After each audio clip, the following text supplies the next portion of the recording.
Pode aplaudir. Muito legal. Eu continuo me chamando Johan. Oi, pessoal. Estou muito feliz de estar com vocês hoje, compartilhando a igreja.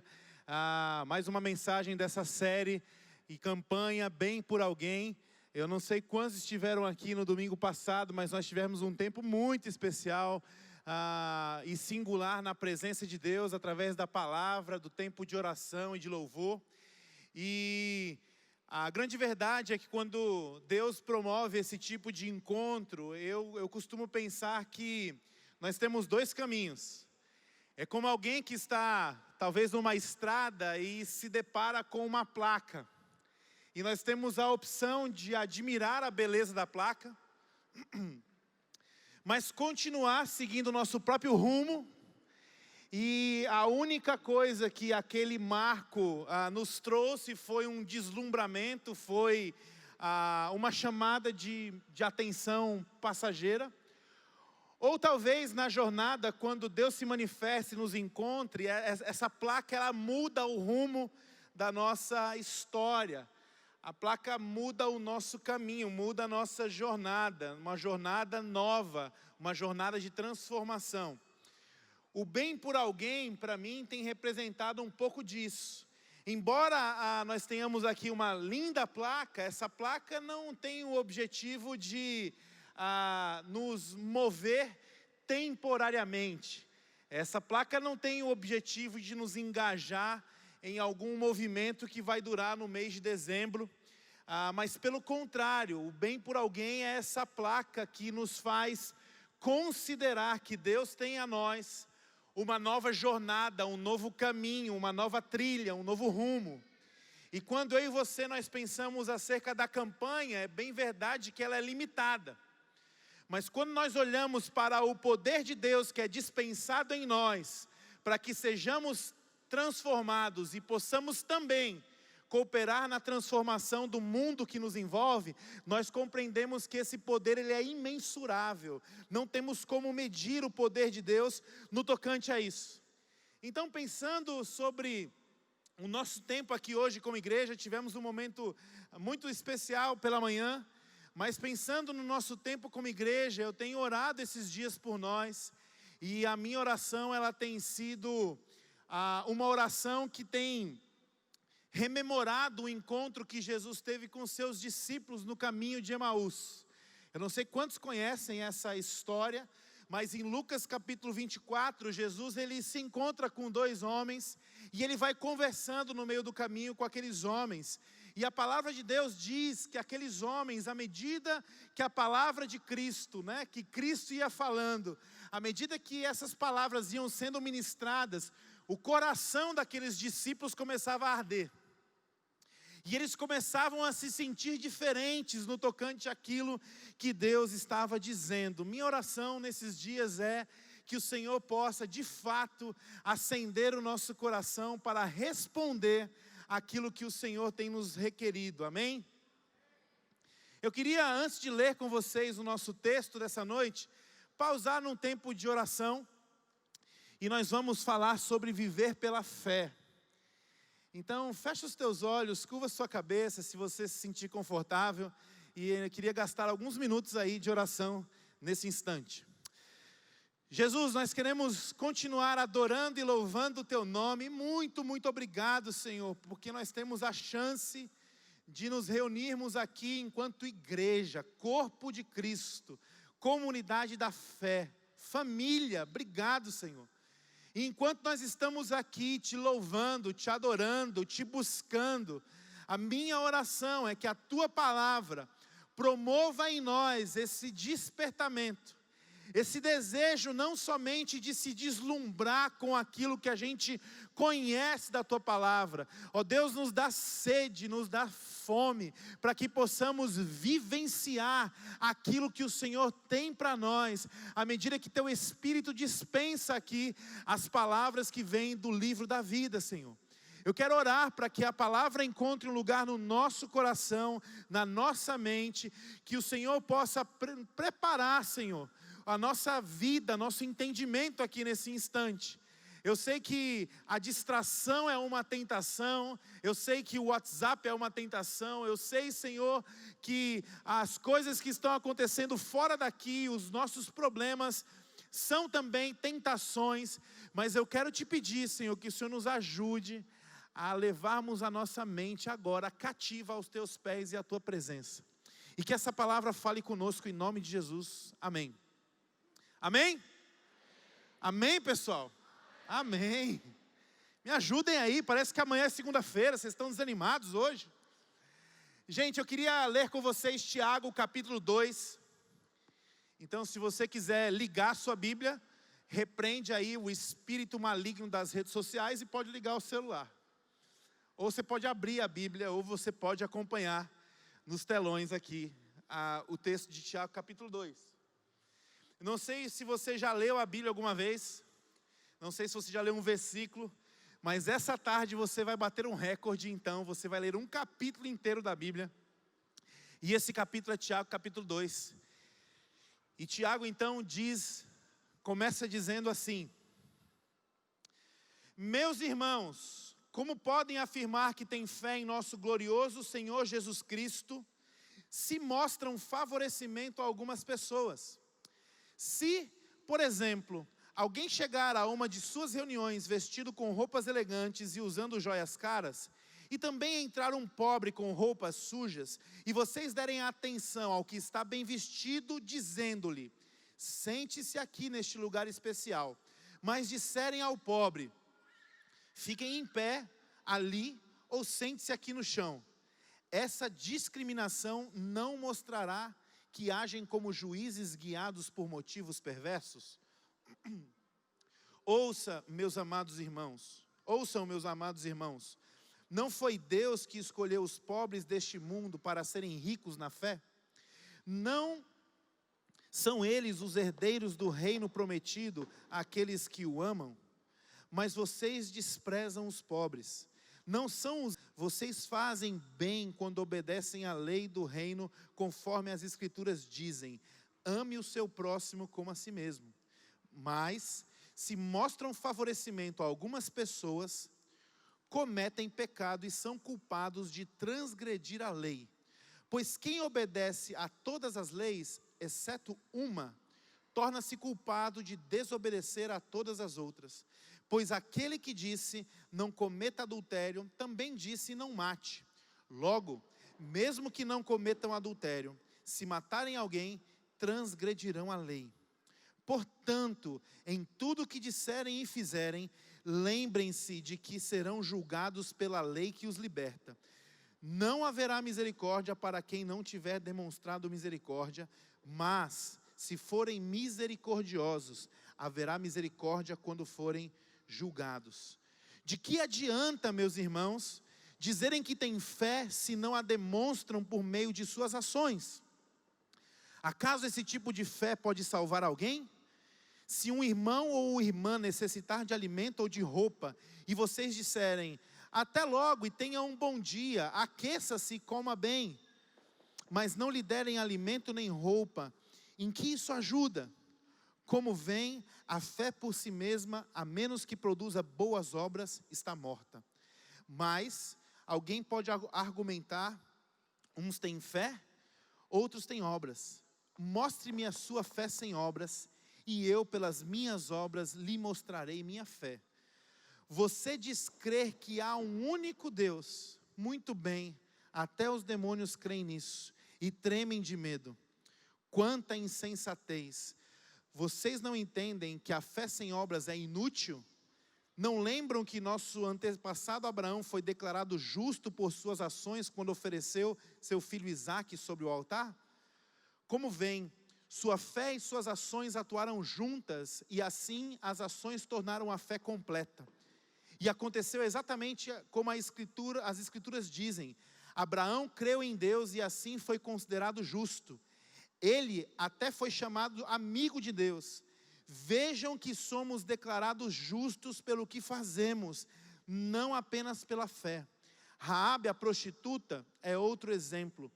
Ela foi declarada justa por causa de suas ações, quando escondeu os mensageiros e os fez sair em segurança por um caminho diferente. Assim como o corpo sem fôlego está morto, também a fé sem obras está morta. Tem uma frase que me chama a atenção, e essa frase o pessoal costuma dizer assim: você precisa aprender a escolher as suas batalhas. Você precisa aprender a escolher os seus dilemas, a escolher pelo que você briga. Quando nós lemos aqui o texto que Tiago está nos trazendo, algumas pessoas estão entendendo que a batalha aqui é fé ou obras. Algumas pessoas tendem a enxergar aqui que parece estar havendo um pêndulo entre fé e obras. Quando na verdade, essa não é a batalha. A verdade é que o cerne do texto não tem a ver com esse dilema. O dilema que Tiago nos apresenta não é fé versus obras, mas sim uma fé operante versus uma fé obsoleta. O que Tiago está nos apresentando aqui é uma batalha entre uma fé ardente e uma fé adormecida. É uma verdadeira fé versus uma falsa fé. E é muito interessante pensar que a nossa cultura geral do brasileiro, o brasileiro é um povo que tem fé. Afinal, a prova disso é que você torce pelo time que você torce. Afinal, a prova disso é que o brasileiro diz: Deus é brasileiro. Se Deus não é brasileiro, Jesus é brasileiro. E parece que a fé no nosso contexto Brasil é essa fé que ela é muito mais um amuleto, é muito mais uma coisa a ser invocada. Nós vivemos um equívoco do ponto de vista do que é fé. E aqui Tiago já nos começa a elucidar o que significa viver pela fé. E a primeira coisa que nós podemos destacar nesse texto, que significa se eu e você estamos vivendo uma fé viva ou uma fé morta, se eu e você nós estamos vivendo uma fé verdadeira ou uma fé falsa, é perceber que o apóstolo Tiago, mesmo tendo uma indignação no seu coração contra uma igreja que fazia acepção de pessoas, contra uma igreja que poderia estar discriminando pessoas, mesmo Tiago dotando de uma indignação, Tiago foi brando em suas palavras. Então, um sinal de que eu e você, nós vivemos uma fé verdadeira, é que não há compromisso com a verdade que justifica uma ofensa. O que Tiago está nos ajudando aqui nesse texto é a questionar a nossa fé a partir das nossas posturas.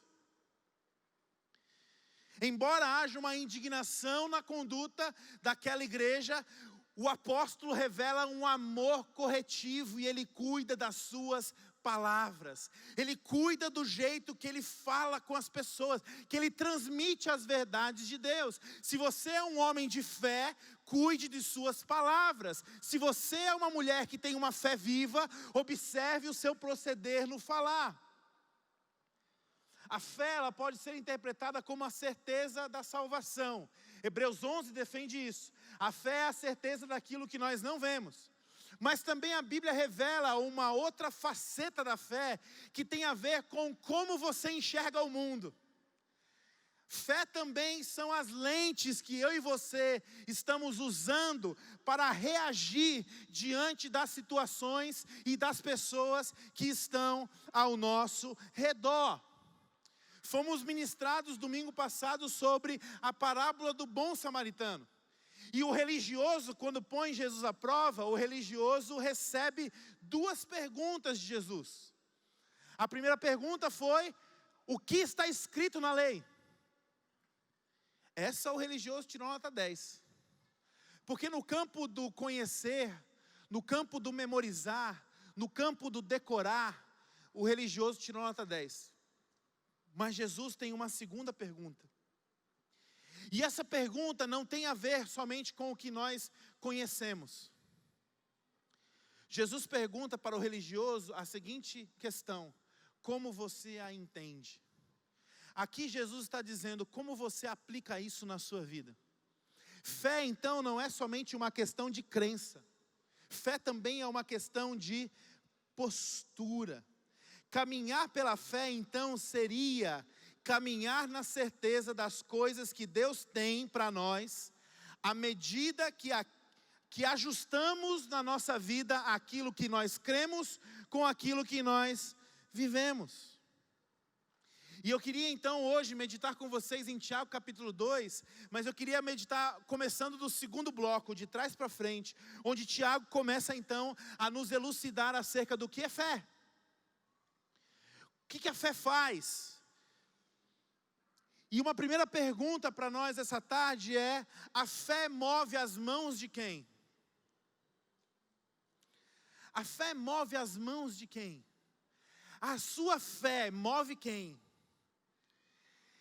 É interessante que não só Tiago está advertindo a igreja, porque é possível, enquanto igreja, nos perdermos nos nossos propósitos. Tiago está exortando a igreja, mas o apóstolo Paulo faz isso em Efésios capítulo 4. E quando o apóstolo faz isso, o Paulo faz isso, ele faz de uma forma bem intrigante. Ele olha para a igreja e diz assim para a igreja: não vivam mais como gentios. O apóstolo Paulo estava olhando para uma situação da igreja em Éfeso e percebendo que aquela igreja estava acostumada com a plataforma igreja, mas não estava sendo transformada à imagem de Cristo. E aí, diante disso, o apóstolo Paulo está dizendo basicamente o seguinte: vocês estão reunidos, mas vocês vivem como todo mundo. E aí ele descreve quem eram os gentios, e ele diz: os gentios são aqueles que são obscurecidos no entendimento. Eles são insensíveis, eles são ignorantes às questões de Deus, eles são imorais. E o apóstolo Paulo começa a descrever então a situação de uma igreja. Por quê? Porque é possível eu e você começarmos a nossa jornada com Deus tendo uma fé genuína, mas nós, pela nossa carne, depravarmos essa fé e vivermos uma falsa fé. É possível nós vivermos um evangelho de Jesus, mas pela nossa carne, rapidamente, nós tangenciarmos para o evangelho. É possível. E é por isso que Tiago então está falando aqui. Eu e você podemos estar vivendo uma inutilidade do ponto de vista da fé. E quando é que essa fé ela é inútil? Quando eu e você nós pensamos que essa fé é a mística força que o ser humano tem para fazer Deus trabalhar. Quando você pensa que fé significa aquilo que você tem e que faz Deus trabalhar, você está vivendo uma fé inútil. Você está vivendo uma fé que não é verdadeira. Por quê? Porque, meu irmão, em nome de Jesus, Deus não precisa ser cutucado para trabalhar, porque a palavra de Deus nos diz que Ele está sustentando todas as coisas com o poder da sua palavra. Deus está trabalhando em todas as coisas e em todo o tempo. Ele não precisa da nossa fé para trabalhar. E quando eu e você, nós nos desengajamos das questões que Deus tem para nós, quando eu e você, nós queremos escorregar dos desafios, queremos nos esquivar dos problemas, dizendo que temos fé no sentido de se eximir, esperando que Deus faça algo, isso é uma fé mística. Quando eu e você nós queremos responsabilizar Deus para fazer algo, isso é uma coisa esquisita do ponto de vista bíblico. Por quê? Porque a fé operante, enquanto a fé obsoleta e inútil me desengaja e fica aqui plantado dizendo eu tenho fé, você tem um pensamento positivo. Você tem uma mandinga gospel. Quando você fica parado dizendo, não, eu tenho fé aqui, eu vou ficar aqui parado, porque quem vai cuidar disso é Deus, isso não é fé. A fé operante, pelo contrário, ela nos engaja no trabalho que Deus está fazendo. Aqui Tiago está virando o tabuleiro. A questão não é quanta fé eu tenho para mover as mãos de Deus por mim. A fé verdadeira trata da questão de quanta fé eu tenho para me mover em direção ao que Deus está fazendo. Eu não sei se você está conseguindo compreender. Eu recebi uma mensagem esses dias de uma irmã dizendo assim: Johan, eu estou acompanhando uma amiga que ela está fazendo um jejum. E ela está num propósito que ela está jejuando de 7 da noite até 7 da manhã. E ela quer saber se esse jejum que ela está fazendo, ela vai conseguir alcançar a graça que ela quer. Ou ela precisa fazer mais alguma coisa. E eu achei interessante isso, porque nós temos uma tendência de mistificar algumas coisas. E nós precisamos entender que isso é uma fé inoperante. É uma fé que você se desengaja do processo e espera Deus fazer alguma coisa. Quando nós olhamos para o ponto de vista do jejum em específico, olha que interessante, meus irmãos. Eu falei para ela dando esse exemplo. Eu disse assim: irmã, imagina que a tua amiga, ela tem um filho que é rebelde e está usando drogas. Minha irmã, compreenda, porque a fé é viva. Quando essa mulher está jejuando, ela não está jejuando para a bênção, de repente, alcançar o filho dela. Quando essa mulher jejua, ela está se preparando para ser engajada no mover de Deus, para que ela seja bênção para o filho. Por quê? Porque a fé nos envolve, a fé nos engaja. É interessante isso. Jesus, ele teve um episódio ali que 2 discípulos foram foram tratar de uma possessão demoníaca. O que aconteceu? Pancadaria. Aí voltam os 2 discípulos para Jesus. Jesus, a gente foi fazer um negócio ali, mas não deu muito certo. O que foi que houve? Rapaz, confusão, apanhamos aqui, estamos todo rasgado, todo ralado. A coisa ficou quente, a gente brigou.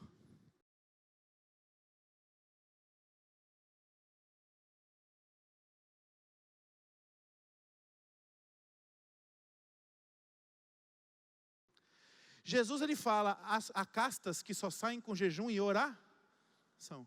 Ele fala isso para quem? Para o endemoniado ou para os discípulos? Ele fala isso para os discípulos. Porque nós precisamos entender, meus amados, que quando nós nos consagramos a Deus e fazemos jejum, nós não estamos somente entregando uma coisa na mão de Deus para Deus fazer por nós. Nós estamos sendo preparados pelo Senhor para fazermos aquilo que devemos fazer. Há espíritos que só saem com jejum e oração. Eu fico olhando e dizendo assim, acho que Jesus disse isso um pouquinho para os discípulos. Porque não tem aquela frase que diz assim, quando um não quer, 2 não? Quando um não quer, 2 não brigam. Possivelmente faltou tolerância aí das 2 partes nesse negócio. Mas o que é que acontece? Existe um engajamento. A fé então, ela nos engaja no que Deus está fazendo. A fé que é viva, ela nos coloca no mover de Deus, ao invés de tentar trazer Deus para o nosso mover. Isso é uma fé viva. Essa fé operante, essa fé genuína, para essa fé que é viva, uma outra coisa que nós aprendemos é que crer não é bastante. Para essa fé, crer não é suficiente. Essa fé que Tiago está nos ensinando aqui, está nos esclarecendo, ela está atrelada a obras. Por quê? Porque as nossas convicções diante de Deus, elas vão nos requerer consequências. As nossas convicções, elas vão requerer mobilização. A fé, então, ela transcende o crer e ela se manifesta em atitude. A fé operante transforma o que nós cremos em atitudes. No ano passado, eu tive a chance de estar em Recife, especialmente numa região metropolitana de Pernambuco chamado Coqueiral. Estive com o pastor Osmar lá, conhecendo uma igreja, a Igreja Batista de Coqueiral. Essa igreja ela é pastoreada hoje pelo pastor José Marcos. Em Coqueiral é uma comunidade muito pobre, muito carente, muito violenta e tem uma peculiaridade. Era de cultura comum daquela comunidade leiloar a virgindade das meninas que faziam 15 anos. E quem fazia isso eram os pais. E o pastor Zé Marcos chegou para pastorear naquela igreja. E aquela igreja chegou para o pastor Zé Marcos e disse assim: pastor, nós sabemos o que nós não queremos ser, mas nós ainda não sabemos o que nós somos. E nós queremos a sua ajuda para entender o que Deus nos chamou a ser. Pastor Zé Marcos ficou pregando durante 2 anos sobre o amor de Deus que se manifesta em serviço, em justiça, em generosidade, em acolhimento, sobre uma fé que se manifesta não só nas suas convicções, mas tem consequências práticas. E depois de 2 anos que ele estava pregando, no meio de um culto, um irmão se levanta e diz assim: pastor, quando é que a gente vai começar? E ele foi pego de surpresa. E ele falou: começar o quê, meu irmão? Quando é que nós vamos começar a viver o que o senhor está pregando aí? E o pastor ficou sem jeito. E ele olhou para o cara e acho que ele se inspirou em Jesus e falou: eu vou responder com uma outra pergunta aqui. Você acha que a gente começa como, irmão? O irmão olhou e falou assim: muito simples. Temos que derrubar esse prédio aqui. E ele ficou naquela, e ele começou a perceber que a igreja estava concordando com aquilo. Derrubar um prédio. Porque naquela altura, aquela igreja estava sendo ministrada pelo Espírito Santo de Deus, que aquelas paredes eram uma barreira, e a comunidade não tinha acesso à igreja. Porque tinha uma barreira, e a barreira eram as paredes. As pessoas eram pobres, eram simples, e elas não tinham a abertura, não se sentiam à vontade para estar na igreja. E o pastor Zé Marcos está dizendo: você está dizendo para a gente demolir tudo isso? Irmãos, é isso que a igreja quer? E os caras disseram: é isso. E o Zé Marcos contratou as máquinas para derrubar a igreja. No dia que as máquinas foram chegar para demolir a igreja, o prédio da igreja, o pastor Zé Marcos ficou esperando, deu meia hora, 1 hora, 2 horas, os caras não chegaram, deram um calote, não foram.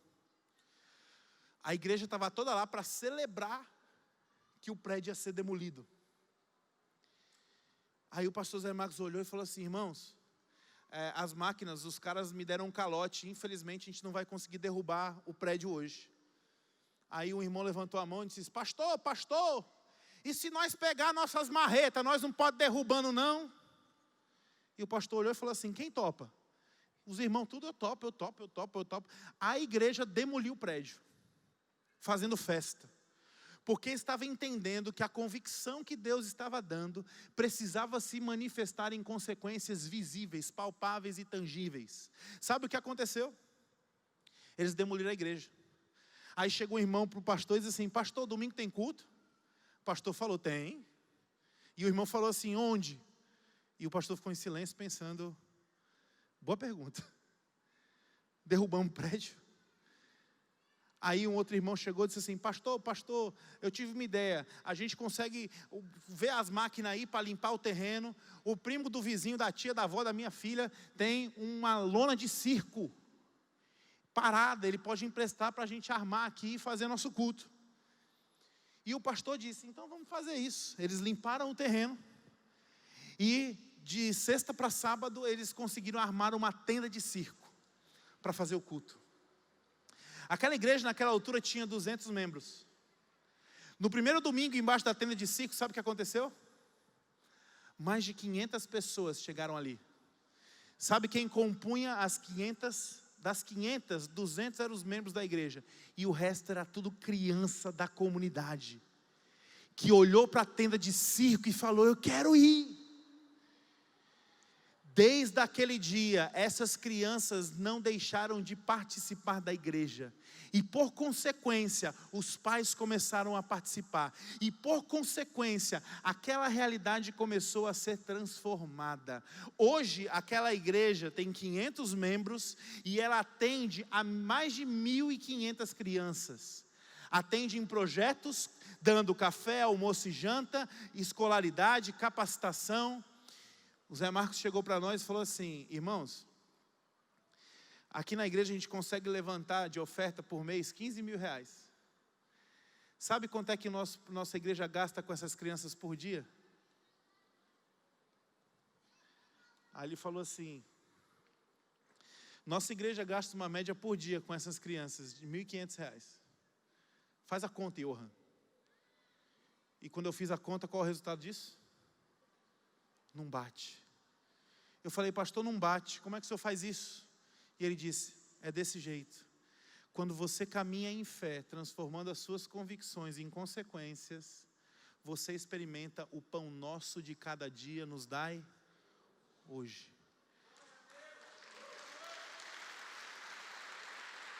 Uma fé que ela transcende convicção e ela ganha consequência. Nós temos, eu não sei se vocês conhecem, um tal de pastor Armando Bispo, conhecem? O pastor, imagina você, o pastor Armando Bispo também é piloto de rally. Imagina você vendo uma prova do pastor Armando ao vivo, ele dentro de um UTV, dirigindo numa trilha na beira de um penhasco, e você está lá assistindo. Aí o pastor vem a 180 por hora assim, ó, vrum, e ele passa assim, tirando o fino do penhasco. E você olha e diz assim, esse é o meu pastor, se garante. Aí o pastor olha para você e diz assim, oi amado, você está aqui? Pastor, o senhor se garante. Aí ele diz assim para você, você acredita que eu consigo fazer a mesma coisa de ré? Aí você diz, eu acredito, meu pastor se garante. Aí o pastor vem de ré a 150 por hora no TV, na beira de um penhasco. Aí você fica todo orgulhoso do pastor. Aí o pastor olha para você e diz assim, você viu? Vi, pastor.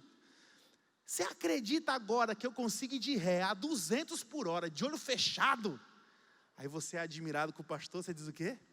Amém, pastor, eu creio. Aí o pastor olha para você e diz assim, pois entra no carro comigo então.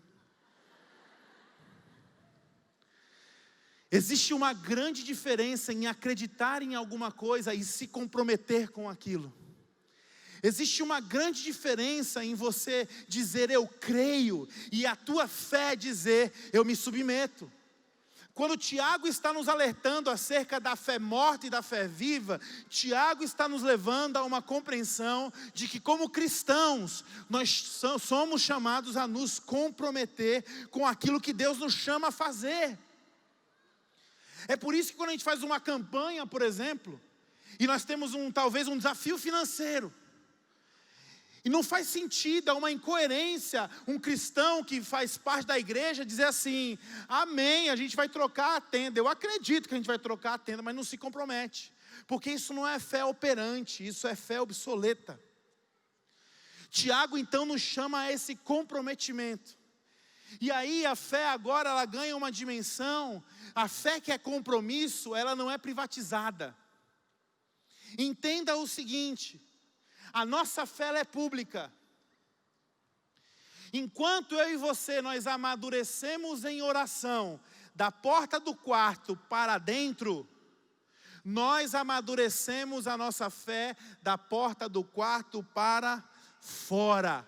Por isso, não faz sentido algum você dizer que é uma pessoa de fé e você ter pendências não resolvidas com alguém.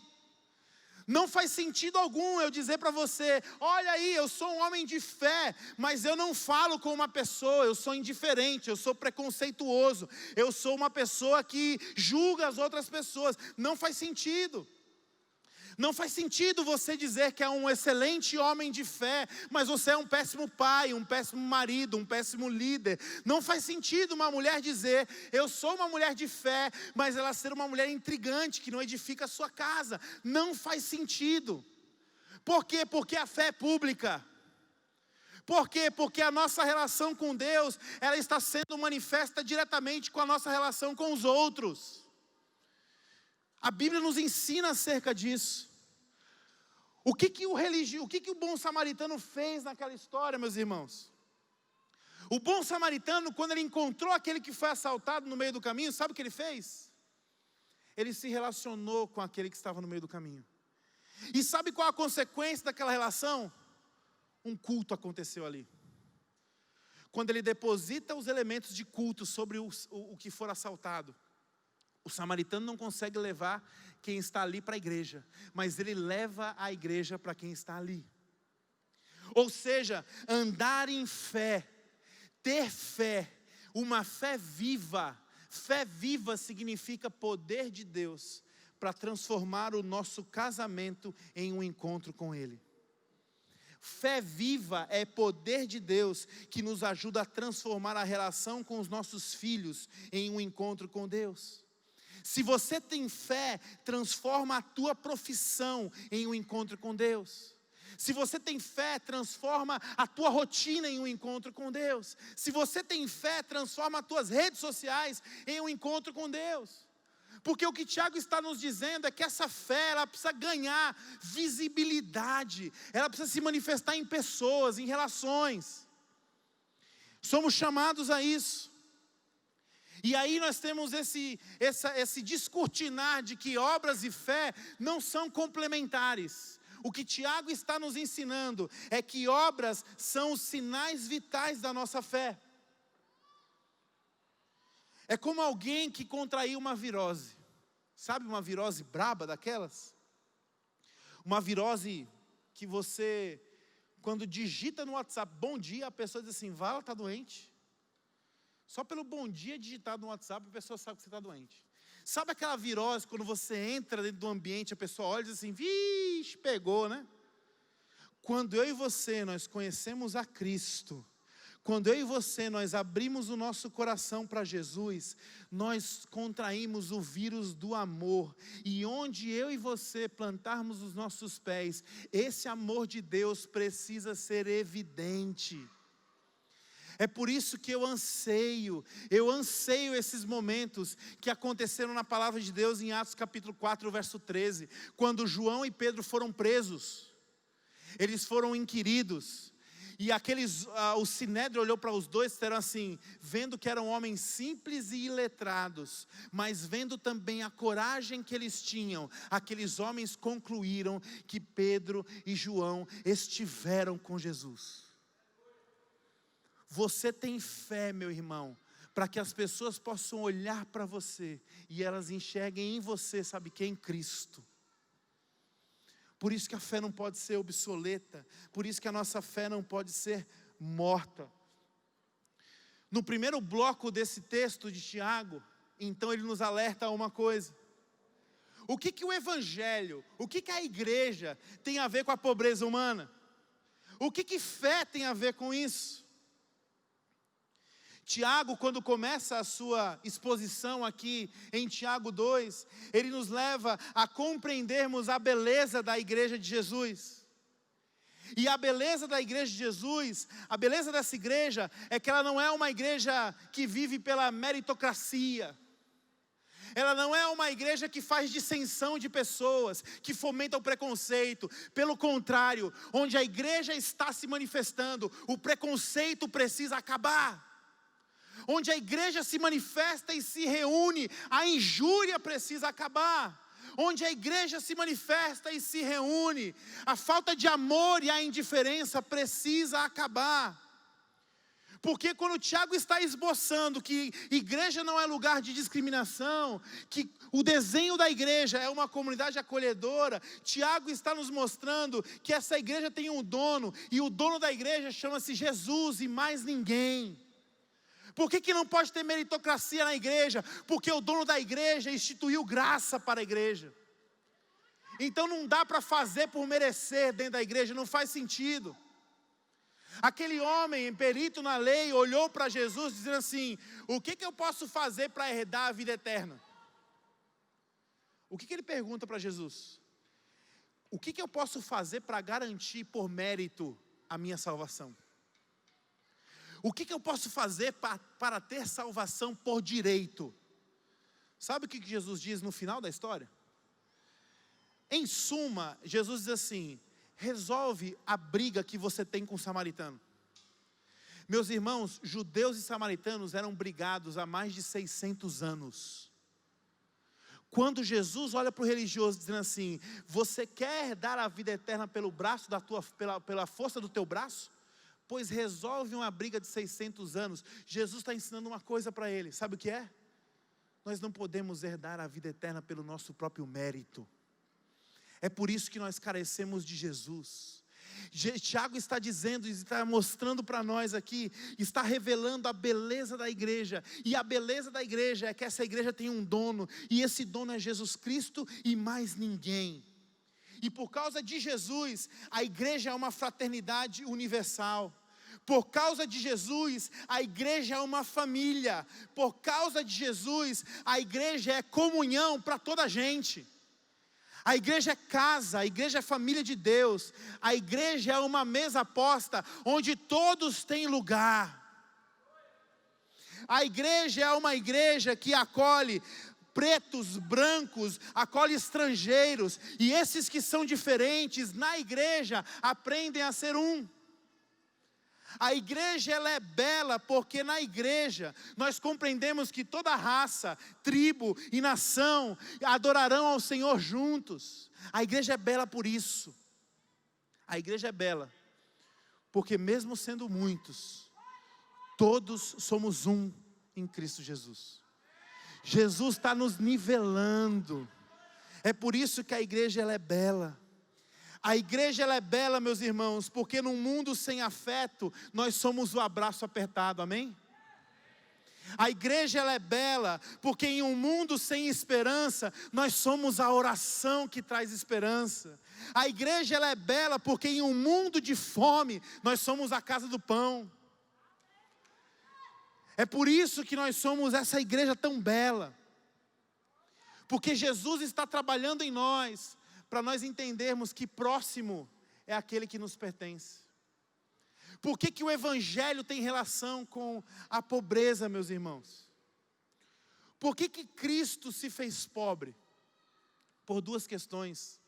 Cristo se fez pobre para que todos pudessem ter acesso a Ele. Cristo se fez pobre para que Ele pudesse refletir a nossa real e atual condição. Eu não sei quando você ouve a palavra pobreza, o que você pensa. Muitas pessoas atrelam a palavra pobreza à falta de recurso financeiro. Esse não é o nosso único problema. O mundo está pobre de emoção. O mundo está pobre de afeto. O mundo está pobre de verdade. O mundo está pobre de compromisso. O mundo está pobre de caráter. O mundo está pobre de recursos. O mundo está pobre. E quando nós somos chamados por Deus a se relacionar com a pobreza desse mundo, possivelmente é porque o Senhor já nos deu a riqueza que nós temos para dispensar sobre essas pobrezas que estão ao nosso redor. A igreja, irmãos, não faz caridade. E me permita lhe explicar o porquê que nós não fazemos caridade. Aquele bom samaritano, o que ele fez com aquele que for assaltado no caminho? Ele agiu com fé. As suas convicções tiveram consequências. E quais foram as consequências daquele bom samaritano? Ele depositou sobre aquele homem itens que eram para a adoração a Deus e itens que eram para o cuidado da sua família. O que aquele samaritano estava fazendo? Ele não estava fazendo com estranho. A grande verdade é que nós só seremos igreja de Jesus à medida que a gente conseguir perceber a habilidade do amor de Cristo, que olha para mim e para você, e Ele não vê meros estranhos. Ele vê os membros da sua própria família. Quando o samaritano coloca sobre aquele homem o que ele coloca, os seus recursos, o seu tempo, a sua atenção, aquilo que ele tinha, o resultado do seu trabalho, aquele samaritano estava enxergando naquele homem não mais um estranho, aquele samaritano estava enxergando família. A igreja não faz caridade porque pelo amor de Jesus nós somos transformados a olhar para quem está em situação de pobreza e nós conseguiremos enxergar essas pessoas como se elas fossem da nossa própria família. Porque Jesus nos ensina que o próximo é aquele que nos pertence. Então Jesus nos chama a esse desafio. Algumas pessoas dizem assim: eu tenho dificuldade de poder me expor na minha fé, eu tenho dificuldade de poder ajudar um irmão que precisa, uma pessoa que precisa. Eu não tolero poder olhar talvez para uma pessoa, um mendigo. Pois começa a pedir para o Espírito Santo de Deus te dar a graça de quando você olhar para uma pessoa que você tem preconceito, você ao invés de olhar o preconceito, enxergar o rosto de quem você ama na face daquela pessoa. Porque se eu e você enxergarmos o rosto da nossa mãe e do nosso pai no rosto de um homem de rua, nós vamos tratá-lo ele como Cristo nos tratou. Se eu e você enxergarmos no rosto de um menino de rua, que vive em situação de rua, o rosto dos nossos filhos, nós vamos tratar esse menino como Cristo nos tratou. A relação da pobreza, Cristo tem uma relação com a pobreza, para que isso pudesse alcançar a todos, mas para que isso pudesse ser espelho da nossa real condição. É muito interessante quando você decide olhar para as pobrezas ao seu redor e começar a depositar as riquezas que Deus tem te dado. Eu não estou falando só de dinheiro, eu estou falando de afeto, de atenção, de carinho, eu estou falando de abraço, estou falando de oração, estou falando de presença, porque tem muita gente que está com um bolso cheio de dinheiro, mas está indo para a sepultura vazio de propósito, vazio de afeto. Talvez Deus está lhe dando pobrezas ao teu redor para que você dispense essas riquezas. E à medida que você faz isso, sabe o que você experimenta? Caramba, eu achei que eu fui para contribuir. Eu achei que eu fui para abençoar. Eu estou saindo daqui abençoado. Eu fui na Amiguinhos de Jesus, eu fui na perspectiva de conhecer e abençoar. Eu saí de lá entendendo que eu fui abençoado. Sabe por quê? Porque quando nós nos dirigimos a situações de pobreza, Deus usa daquilo para revelar que sem Ele nós somos pobres também. É por isso que a igreja, é por isso que o pobre precisa da igreja, e é por isso que a igreja precisa da pobreza, para sempre nos relembrarmos que sem Cristo nós não somos nada. Há alguns anos atrás, eu tive o privilégio de ir para Quiterianópolis, fazer uma ação, pôr a minha fé em prática, manifestar a fé em boas obras, levando água e comida para as pessoas que estavam numa situação muito delicada por conta da escassez da seca. E aí nós nos dividimos em grupos por distritos ali em Quiterianópolis, lugares muito inóspitos, casas simples, pessoas que viviam da agricultura, muito, muito simples. E nós fomos imbuídos de levar água e comida. E aí havia uma picape que tinha um mapa de onde as pessoas estariam para levar o almoço dessas pessoas. E aí eu não sei porquê, talvez seja uma providência divina aí para o Senhor tratar o meu design. A minha equipe ficou esquecida. Então você imagina uma equipe que estava entregando água e comida. Quando deu 10:30 da manhã, a gente já começava a olhar para a água assim, dizendo: será que eu tenho que entregar mesmo, Senhor? Ou será que eu tenho que beber? A gente começava a olhar para aquele saco de arroz e imaginar já o arroz cozido, saindo fumaça. Quando deu 12:30, sol a pino, a gente estava delirando. E visitando famílias pobres, na prerrogativa de que nós tínhamos uma riqueza a dispensar sobre aqueles que estavam numa situação de pobreza. Todas as casas que nós visitamos mais de 40 casas, a oração que eles pediam sempre era por chuva. E a gente durante aquele dia todo orando para que caísse chuva no sertão.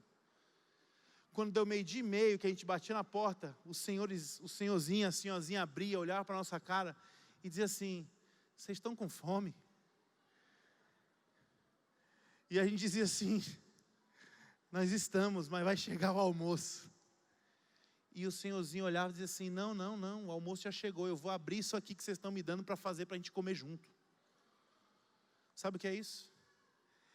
É Cristo nos levando a entender que quando nós expomos a nossa fé, quando eu e você nós decidimos dispensar riquezas nas pobrezas, as pobrezas também dispensam sobre nós riquezas. Quem era rico naquela história? Eu não sei. Quem tinha mais ou tinha menos? Eu não sei. Eu ficava constrangido ali. E aí, 4 da tarde, a picape nos encontra. Pensa numa quentinha. Rapaz, nenhum restaurante chique de Fortaleza conseguia bater aquela quentinha. E mas quentinha é coisa de pobre, é uma comida pobre. Quentinha é a cara da pobreza, pois naquela situação, aquela quentinha virou para nós a maior riqueza. E nós tivemos momentos preciosos, de gente humilde, que nós fomos para servir. E essas pessoas dizendo: sente no meu sofá, eu divido a minha água com vocês. Teve um senhor que falou assim: eu vou matar uma galinha agora, eu tenho 2, eu mato uma. E a gente dizendo: não, meu senhor, não faça isso. Quando eu e você, nós nos relacionamos com a pobreza também tem algumas riquezas a dispensar sobre a nossa vida. No final da nossa ação, nós entramos nas Topics e fomos voltar para a cidade. Meus irmãos, 3 minutos depois que a gente sai desse distrito, uma nuvem espessa, cinza, vem sobre nós ali. E naquele dia cai uma chuva intermitente, mais de 4 horas de chuva.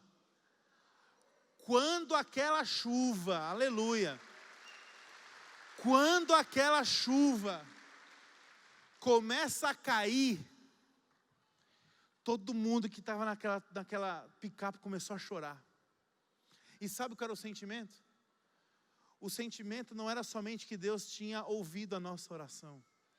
O sentimento é que estava chovendo no nosso próprio terreno. Porque na experiência de que nós tocamos as pobrezas dos outros, nós começamos a aprender que os outros nos pertencem. E o sentimento, o choro era: está chovendo na minha terra. Deus está abençoando a minha terra. Por quê? Porque à medida que nós tocamos as pessoas com a nossa fé, nós conseguimos cumprir aquilo que Deus nos pede de amar o próximo. Por fim, eu queria lhe perguntar: quais são as questões hoje que lhe impedem de ter uma fé viva? Quais são as questões hoje que lhe impedem de ter uma fé operante? São preconceitos? Discriminação? Você tem preferência por pessoas, por classes? Você tem alguns paradigmas e por isso você não coloca as suas mãos à disposição do reino de Deus? Por isso você não abraça todo mundo? O que Tiago está nos advertindo é que se nós estamos fomentando diferença, discriminação, indiferença, nossa fé morreu. E eu não acredito que Tiago nos escreve o que escreve para nos dar uma sentença de morte. Porque ele continua sendo doce nas suas palavras. Meus queridos irmãos, o que Tiago está fazendo é nos convidando a reconsiderar a nossa jornada de fé. E talvez você está aqui hoje e está dizendo: eu tenho fé. Tiago está te colocando isso à prova, dizendo: mostra a tua fé na tua vida. Eu tenho fé, pois que o teu casamento denuncia a tua fé. Eu tenho fé, pois que os teus bens e a forma como você gere os teus bens denuncia a tua fé. Bem por alguém não é somente uma atitude de, como igreja, nós sairmos daqui querendo abençoar as pessoas. Bem por alguém também é a disposição que nós temos de sair por aí, não só abençoando as pessoas, mas permitindo que Deus nos ministre enquanto as nossas diferenças e preferências caem por terra. Quem é a pessoa que você hoje mais teria dificuldade de fazer um bem? Qual é a coisa mais difícil que você olha e diz assim: eu tenho dificuldade de doar isso para alguém? Nós fomos ministrados por uma criança do nosso GR no Dia das Crianças. Porque ela chegou para o pai e para a mãe dizendo assim: papai, eu já separei o brinquedo que eu quero doar no lar das crianças. E quando o papai e a mamãe viram qual foi o brinquedo, aquela criança havia separado o melhor brinquedo que ela tinha. Que o Espírito de Deus possa nos levar a essa graça de entender que o melhor que nós temos foi depositado nas nossas mãos, para que em fé isso se torne sementes que nós vamos dispensar na vida de outras pessoas. Porque quando nós fazemos isso, a fé se torna viva, a fé se torna operante. Quando nós fazemos isso, nós podemos experimentar a eternidade. Amém? Vamos orar nesse instante?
Jesus,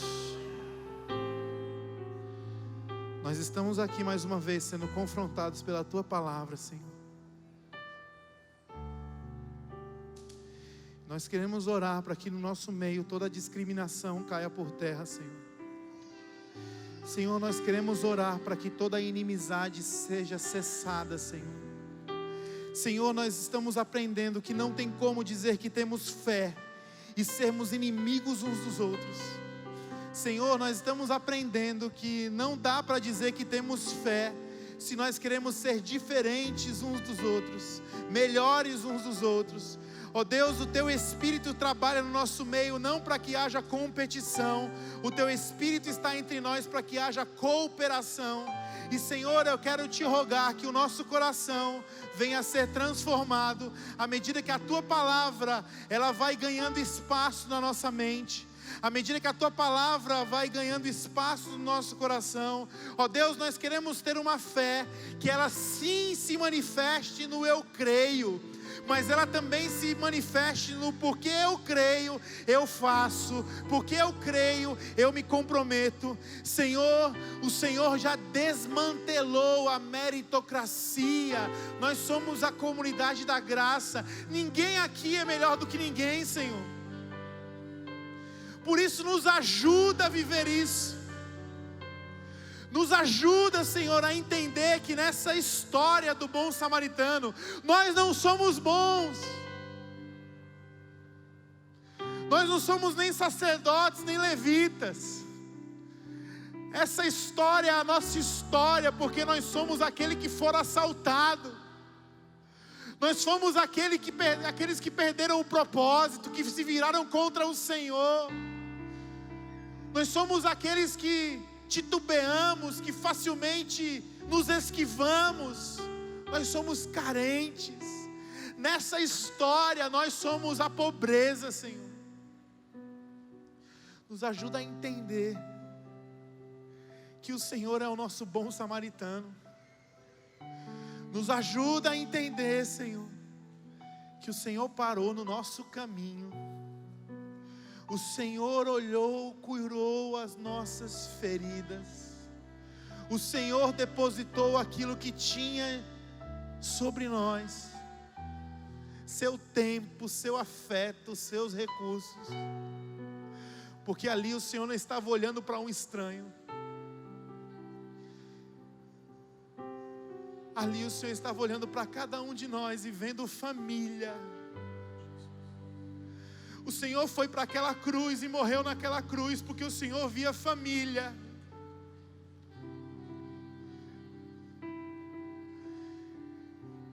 Oh Deus, nos dá a graça de, como igreja, olhar para o mundo com essas lentes da fé.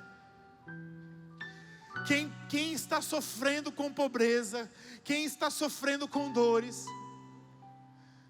quem está sofrendo sem esperança. Deus, eles são nossa família. Por isso que quando eu dou um Chester para uma ceia, eu não estou fazendo caridade, eu estou alimentando os irmãos. E quando a gente faz essas coisas com esse entendimento, nós fazemos o que fazemos de uma forma tão diferente, Senhor. Oh Deus, nos ajuda a entender que a fé é esse poder que nós temos de Ti, para nos envolver nas Tuas coisas. E a Tua palavra nos diz que a inimizade foi destruída em Cristo Jesus. Por isso, se nós temos fé, nós precisamos ligar para algumas pessoas e dizer perdão. Eu tenho te julgado, eu tenho sido indiferente.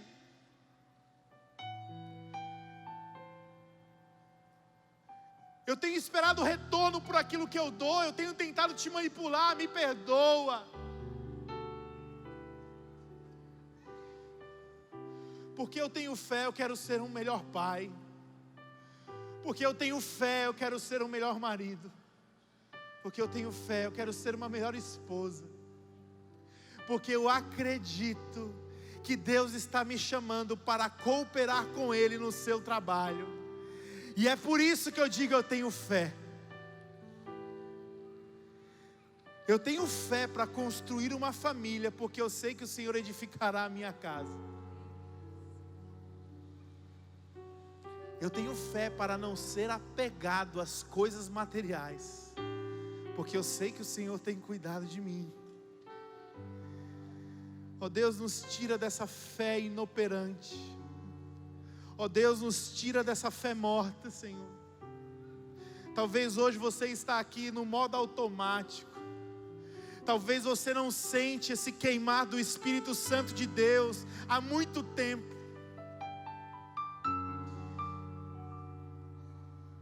Se você está nessa condição, certamente o Espírito de Deus está te conduzindo para um momento de você reconsiderar a tua caminhada hoje.